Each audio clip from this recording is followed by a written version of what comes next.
L'ultimo femminicidio in Veneto risale a ieri. In provincia di Belluno dal 1 gennaio 2021 ad oggi la questura ha emesso 6 ammonimenti per stalking, 1 per violenza domestica e ha trattato 14 denunce riconducibili alla nuova normativa del Codice Rosso. La violenza di genere da qualsiasi parte la si guardi è un dramma che non conosce fine e per il 70% dei casi riguarda le donne. La Polizia di Stato e le forze dell'ordine si impegnano moltissimo su questo fronte, sia sotto il profilo investigativo che preventivo.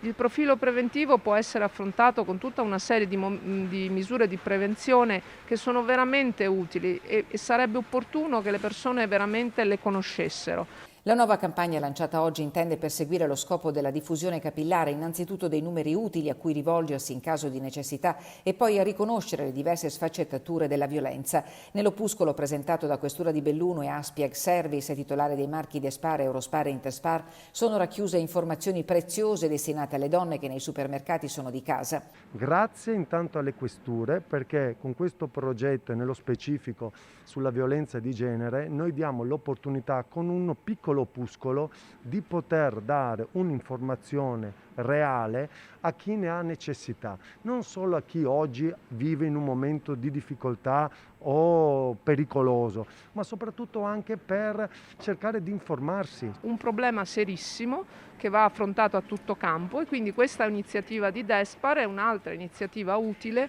per poter affrontare sotto il profilo dell'informazione, perché il cambiamento deve essere di conoscenza di quello che si può fare e poi da un'altra parte un cambiamento culturale. Eliminare stereotipi, promuovere la prevenzione, costruire un filo diretto con le forze dell'ordine, i punti attorno a cui ruota la campagna chiamata La violenza non è un atto d'amore, non sei sola, che coinvolge tutte e 7 le questure del Veneto. L'auspicio è che grazie anche a questa iniziativa che amplifica il messaggio contro la violenza sulle donne si possa uscire da situazioni complesse che troppo spesso restano sommerse perché non riconosciute come tali.